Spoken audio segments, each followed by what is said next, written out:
చాలాసార్లు పెన్షన్ గురించి మేము మాట్లాడుకుంటా ఉంటే చాలాసార్లు దీంట్లో నేను పెన్షన్ బాగా ఎక్కువ చేద్దామని అనుకుంటే ఎలా సార్ పాసిబిలిటీ అంటే కష్టంగా ఉంటుంది, కానీ మనం పెంచాలి.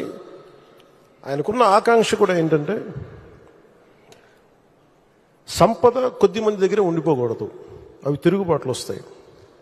ఈ రోజున ఆయన నాయకత్వంలో ఈరోజు పొద్దున క్యాబినెట్ మీటింగ్లో మాట్లాడుకున్నప్పుడు కూడా ఎంటర్ప్రెన్యూర్షిప్కి ఒక 100 కోట్లు మూలధనం ఒక కార్పొరేషన్లో పెడితే మైక్రో మన చిన్నపాటి పరిశ్రమలకి, ఔత్సాహికులకి, పారిశ్రామికవేత్తలకి అండగా ఉండటానికి ఒక 100 కోట్లు మూలధనం పెడితే దాన్ని 5,000 కోట్ల వరకు తీసుకురావచ్చు. అలాగే 500 కోట్లు పెడితే దాన్ని 20,000 దాకా తీసుకెళ్లొచ్చన్న ఈ రోజు నా ప్రతిపాదన చాలా అద్భుతంగా ఉంది. ఇవన్నీ చెయ్యాలి అంటే ఈ రాష్ట్రాన్ని, ఉమ్మడి రాష్ట్రాన్ని దిశానిర్దేశాన్ని మార్చిన వ్యక్తి, మైక్రో మన ఈ విపరీత బలమైన సంస్కరణలు తీసుకొచ్చిన వ్యక్తి, SEZs ద్వారా కానీ అభివృద్ధి కానీ, అలాగే మన ఇజ్రాయలీకి సంబంధించి ఈ మైక్రో ఇరిగేషన్ ఇలాంటివన్నీ మొట్టమొదటి తీసుకొచ్చిన వ్యక్తి. చాలా సింపుల్గా ఉంటాయి. ఇంకుడు గుంతలు అంటే అది చూడటం చాలా మందికి ఆ టైంలో హాస్యాస్పదం, ఏంటి గుంతలు తవ్వుకోవడం ఏంటని. ఆయన దార్శనికులు, ఆయన హెడ్ చూడగలరు.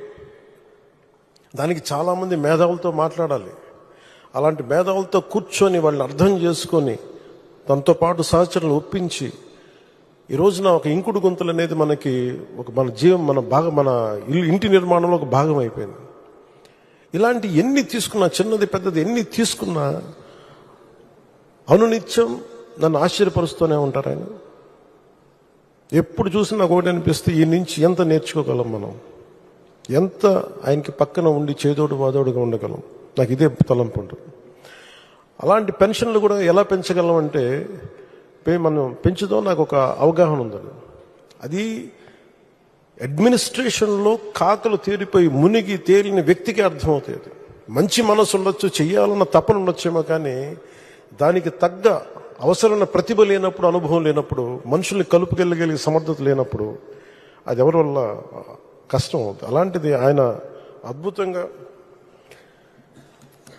4,000 ఇవ్వడం ఒకటైతే, మొదటి నెల ఒక్కొక్కరికి 7,000 చొప్పున ఒకటే రోజున 65.18 లక్షల మందికి, అది కూడా ఇంటింటికి వెళ్ళి 4,400 కోట్ల రూపాయలని పంపిణీ చేపట్టడం, చేతికి డబ్బులు ఇవ్వడం, దేశంలోనే సంక్షేమంలో ఇది ఒక తిరుగులేని చరిత్ర. మనస్ఫూర్తిగా గౌరవ ముఖ్యమంత్రి గారికి నా ధన్యవాదాలు తెలుపుతున్నాను.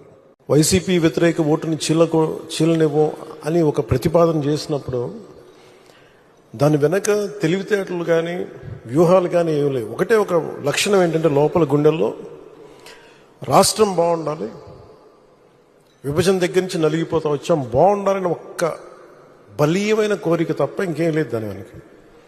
కానీ అది సాధించడానికి ఎన్ని అవరోధాలు ఎదుర్కొన్నాం, అసలు జరుగుద్దా లేదా, ఒప్పించగలమా లేదా, ఎన్ని పడి పడి పడి కింద పడి మీద పడి ఈ రోజున ఇక్కడ గెలిచిన గౌరవ సభ్యులందరూ, ఎంపీలు కానీ ఎమ్మెల్యేలు కానీ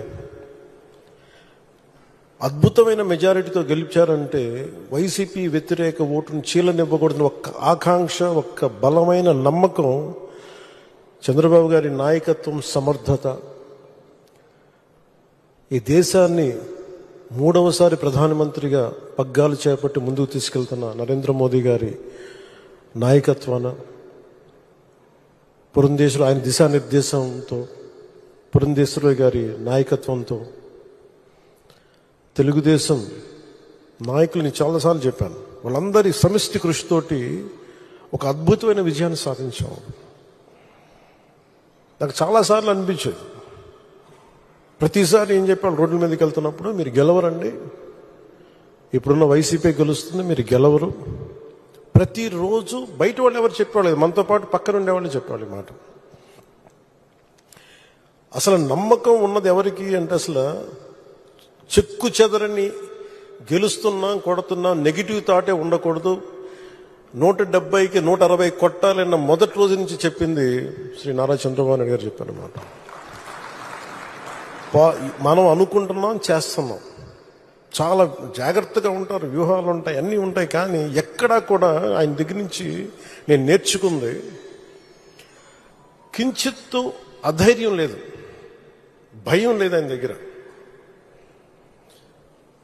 అంటే ఆయనకున్న అపారమైన అనుభవం నేను ప్రత్యక్షంగా చూశాను. జాతీయ స్థాయిలో చూశాను, ఆయన రాజమండ్రిలో ఉన్నప్పుడు చూశాను. అసలు ఈయనకి నేను ఒకటే అనుకున్నాను లోపల కొంచెం, అంటే ఈయనకి ఏమి జరిగినా అసలు భయం అనేది ఏ క్వశ్చన్ లేదు ఈయనకి. అంటే ధైర్యం తప్ప. నాకు చాలా చాలా ఆనందం వేసింది. అంటే ఒక వ్యక్తి ఎన్ని ఒడిదుడుకులు ఎదుర్కొన్నా, నిస్సత్తువతో అయిపోయినా, కుటుంబ సభ్యుల్ని కించపరిచినా, ఎన్ని రకాలుగా ఆయన్ని అవమానాలకు గురి చేసినా, క్యాబినెట్లో తీసుకున్న నిర్ణయాలకి ఆయన్ని బలి చేసి ఆయన లోపల పెట్టి, ఎవరో అధికారులు చేసిన దానిపైన చెలవులు పలువులు కల్పించి ఆయన్ని పెట్టి ఆయన ఇబ్బంది పెడితే, ఆ రోజు నేను కలిసినప్పుడు అనిపించింది అసలు ఆయన గుండెల్లో చెక్కు చెదరలేదు ఆయనకి. ఆయన ఒకటే ఒక మాట అన్నారు, this is way of life, politics ఇది ఇట్లాగే ఉంటుంది, మనం భరిస్తాం ముందుకెళ్ళడం. నాకు అనిపించింది నేను ఆయన అలాంటి వ్యక్తి పక్కన ఉండి అడ్మినిస్ట్రేషన్ ఒకటి నేర్చుకోవడం,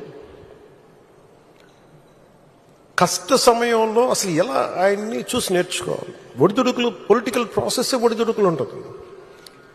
వ్యక్తిగతమైన దాడుల దగ్గర నుంచి కుటుంబ పరంగా అన్ని రకాలుగా. కానీ అట్లా తట్టుకొని అసలు ఎవరన్నా ఊహించలేం కదా. ఒక 53 రోజులు ఆయన్ని పెట్టి అలా ఉంచితే, నన్ను షూటింగ్లు చేయమంటే నేను చేయలేకపోయావాడిని. తప్పు సంకేతాలు వెళ్ళిపోతాయని నేను డేట్స్ ఇచ్చినవి కూడా నేను ఆపేస్తాను ఆ రోజు.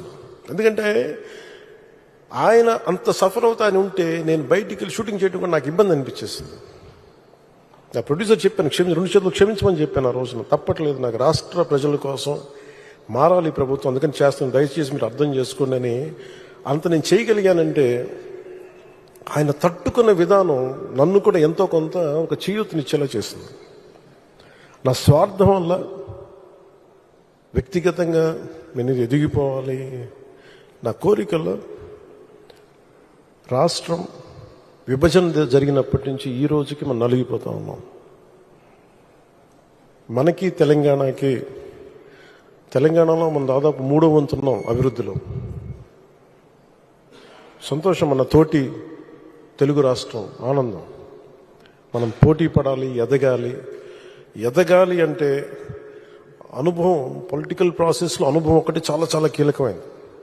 తెలివితేటలు ఉండొచ్చు, అన్నిటికంటే కూడా అందరినీ సమన్వయపరిచి, అందరినీ ఆకట్టుకోగలిగి, అందరినీ ఒక దారిని పెట్టగలిగి, కొంత మెత్తదనంతో మందలిస్తూ, కొన్నిసార్లు గట్టిగా చెప్తూ, అలాంటి నాయకుడు వెంట ఆయన నాయకత్వంలో మేమందరం పనిచేయటం నాతో సహా చాలా చాలా నాకు ఆనందంగా ఉంది.